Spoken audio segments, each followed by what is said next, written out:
Alors sur la question des causes du déclin urbain, quand on regarde les travaux qui ont été menés depuis une vingtaine d'années, en général, il y a trois grandes causes qui ont été identifiées.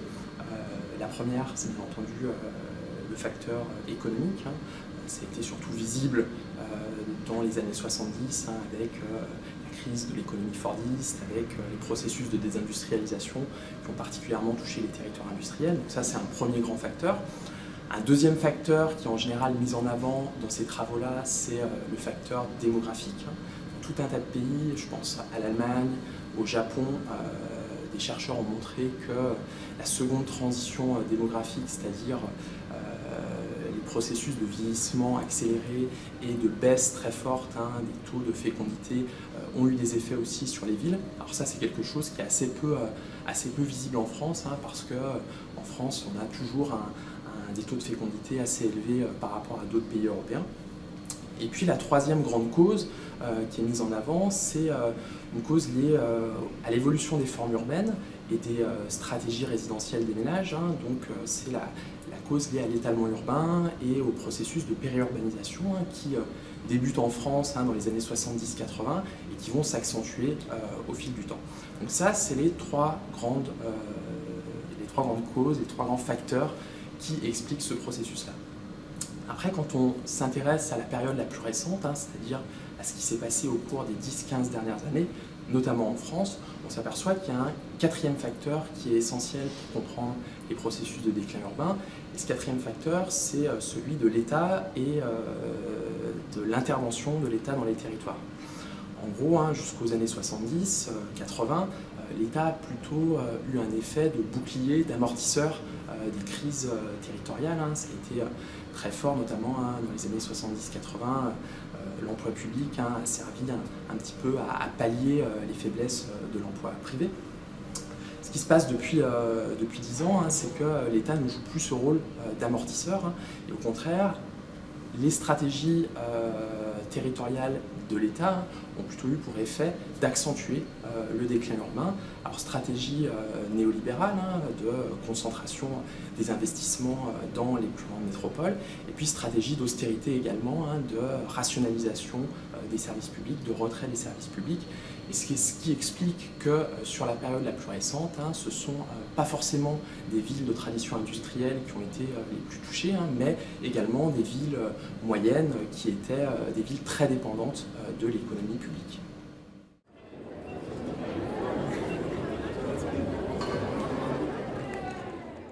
Alors, si on regarde déjà les effets qu'ont produit le déclin urbain dans les territoires concernés, c'est des effets lourds sur la matérialité de la ville, des espaces délaissés, l'augmentation du taux de vacances. Aujourd'hui, on le voit vraiment aussi avec les processus de dévitalisation commerciale qui touchent tout un tas de centres-villes. On se rend compte qu'il y a deux types de stratégies, aussi bien chez les habitants que les acteurs privés ou institutionnels. On a des stratégies d'exit, tout simplement, des stratégies où des acteurs vont décider de quitter le territoire, et puis des stratégies plus d'ancrage. Alors, les groupes qui développent ces deux types de stratégies ne sont pas forcément les mêmes groupes, ils n'ont pas forcément les mêmes ressources. Il y a tout un tas d'acteurs, d'habitants qui sont captifs de leur territoire, et puis d'autres qui ont des ressources en termes de mobilité qui leur permettent d'aller voir ailleurs s'ils ne sont plus satisfaits avec la situation locale. Si on se concentre cette fois sur les élus locaux, les municipalités, les intercommunalités, les acteurs publics, la stratégie classique, ça a été des stratégies assez conventionnelles de retour à la croissance, c'est-à-dire des stratégies qui sont assez similaires à celles qu'on peut trouver dans les villes plus dynamiques, dans les grandes villes, dans les grandes métropoles.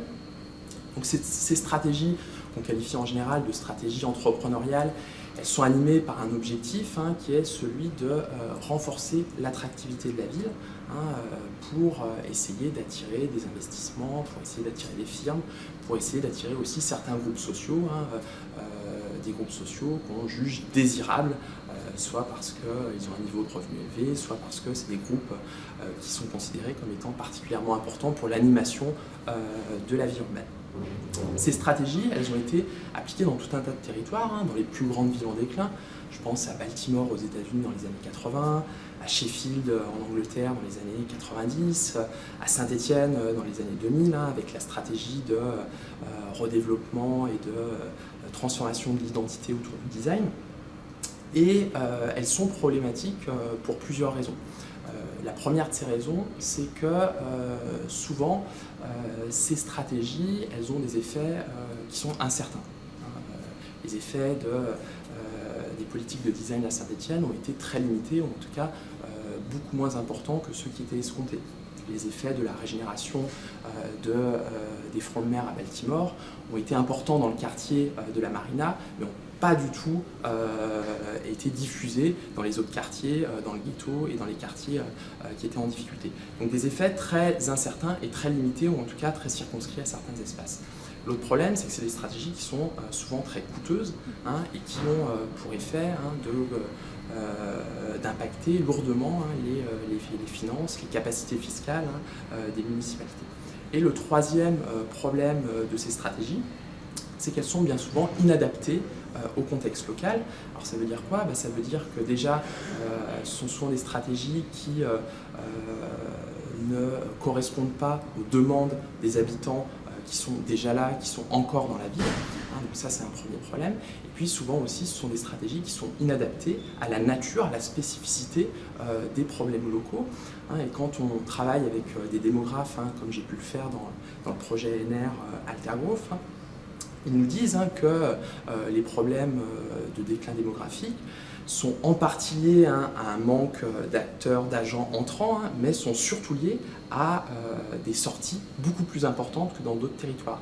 Donc vouloir attirer, ça peut être intéressant, mais l'un des problèmes majeurs de ces villes-là, c'est surtout de retenir des populations, et ces stratégies-là ne sont pas faites pour ça.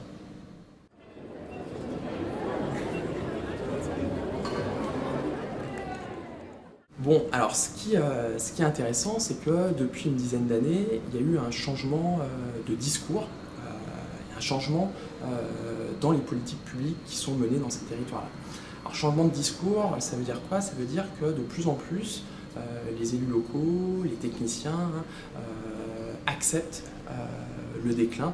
Alors qu'avant c'était un tabou, c'était quelque chose qui était indicible, c'était quelque chose qu'on n'acceptait pas. Il suffit de regarder les PLU ou les SCOT des années 90 pour voir les projections démographiques qui étaient à l'époque faites. Donc il n'y avait vraiment pas d'acceptation de la décroissance. Depuis une dizaine d'années, c'est différent.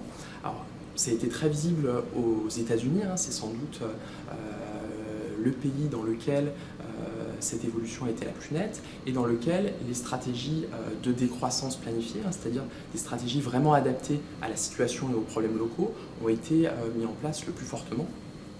On donne souvent l'exemple de Youngstown, cette petite ville du nord de l'Ohio qui, au début des années 2000, milieu des années 2000, a mis en place un véritable plan stratégique de décroissance planifiée dans lequel il s'agissait de démolir pour dédensifier la ville et surtout de susciter de nouveaux usages de l'espace et de le susciter chez les groupes les plus populaires de la ville, notamment au travers d'un soutien aux pratiques d'agriculture urbaine qui étaient en plein développement là-bas. Donc on voit aux États-Unis qu'il y a ce type de stratégie qui commence à être mise en place. En France, c'est encore plus limité. On a, dans certains cas, plutôt rares, des politiques vraiment transversales de gestion et d'accompagnement de la décroissance.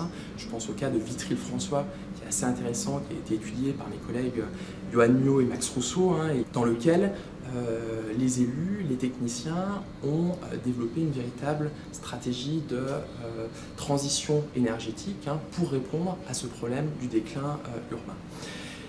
Il y a d'autres cas où on a des dispositifs plus isolés, assez innovants. Je pense par exemple à Roubaix, à la maison à 1 euro, qui a beaucoup fait parler. Dans d'autres territoires, comme à Montbéliard, il y a eu des bourses aux locaux vacants qui ont été mises en place. Donc dans d'autres territoires, il y a des mesures innovantes, mais ça ne donne pas lieu à une stratégie globale. Donc on voit qu'il y a du changement, mais ce changement reste assez limité, hein. Ces alternatives, elles restent assez limitées pour plusieurs raisons, hein. La première, c'est qu'elles ne sont pas toujours progressistes, hein. Quand on pense à des alternatives, on se dit toujours que ça va être des politiques qui vont essayer de mettre en place une ville plus juste socialement et plus soucieuse de l'environnement. Ce n'est pas toujours le cas, hein. Bien souvent, les stratégies de décroissance planifiée dans les villes françaises, c'est simplement des stratégies de démolition, hein. Et ces stratégies de démolition, elles ont plutôt pour effet d'accompagner, voire d'accentuer les frontières sociales et ethniques qui existent déjà dans la ville. Et puis le second problème de ces nouvelles politiques publiques, c'est qu'elles ont du mal à monter en échelle. L'un des problèmes majeurs de ces territoires en déclin, notamment en France, c'est la question intercommunale, hein. On est dans des situations d'intercommunalité assez divisées, hein, socialement, spatialement, dans lesquelles la ville-centre a du mal à imposer son agenda, à défendre ses intérêts.